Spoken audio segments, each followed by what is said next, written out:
Shalom, and welcome to Psychology of the Parsha for Parshat Va'era. Va'era, Hashem finally gives Moshe, and together with him, his partner, Aaron, his brother, he gives them the go-ahead to approach Pharaoh and to start to implement the Exodus. How so? First, you're going to show him the signs. Show him who he's dealing with, whose power you're coming with. And then, as we begin to see in this week's Parsha, and continues into the next week's Parsha, to start giving him those crushing blows, aka the 10 plagues. The first sign that Aaron had to do in front of Pharaoh, Aaron and Moshe, it was customary in those days to walk with a walking staff. Moshe has a stick, Aaron has a stick. So they came before Pharaoh, and they threw their staffs onto the floor, and it turned into a snake. And what happens? Pharaoh sees the serpent, and he's like, really? You trying to impress me?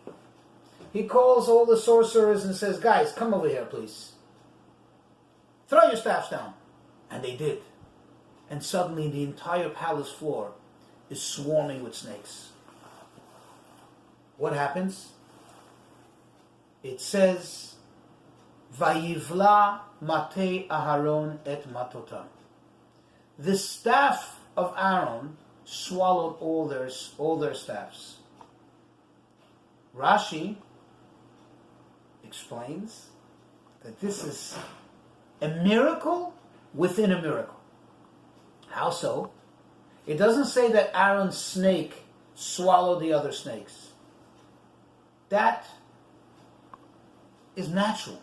I mean, it's not natural that a staff became a snake, but it's already natural. Once it's a snake, once it's a serpent, it swallows other serpents. It's just bigger, it's better, it's faster. It can do it. But that a staff, should swallow other staffs, now that's a miracle. That's a great miracle. And that actually seems to have impressed Pharaoh. Because afterwards it says that Pharaoh hardened his heart. Why did he have to harden it? Why didn't he have to do an elaborate action to harden it? Because his heart was a little softened. He was impressed.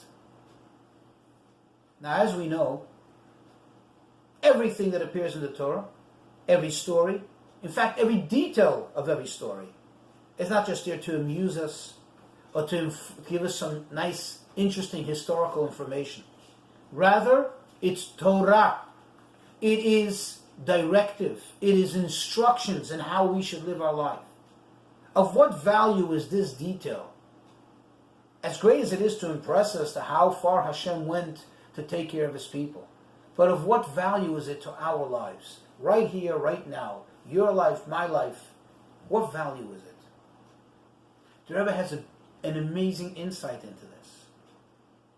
In fact, it plays along so much into human psychology. Think of it for a moment. In life, as parents, as teachers, as people in a position of authority, maybe as employers, as managers, supervisors, there are times when we have no choice. Not only we have no choice, but it's actually recommended to, let's just say, call someone out for something they're doing wrong. Reprimand someone. Give somebody a little talking to. The Torah tells us, when you're doing it, you're going to have to use a little snake-like poison. It's going to bite. It's going to hurt.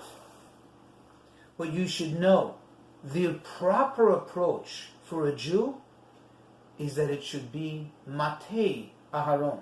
It should be the stick of Aaron.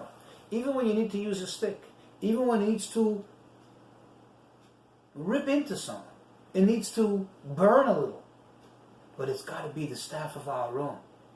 What does Aharon represent? Well, the Mishnah in Pirkei Avot, the Ethics of the Fathers, tells us Aharon represents the love, the passion of love for a fellow human being. In fact, Aharon is the symbol of Ohev Shalom, one who loved peace, Rodef Shalom, pursued peace. He didn't just wait for it to come to him. He went out there looking how to make the world a much better and a more peaceful place. Ohev et Habriot, he's somebody who loved everyone. Umikarvan Torah, and he brought them closer to the Torah. So first you have to be Matei Aharon. But you got to take it a step further.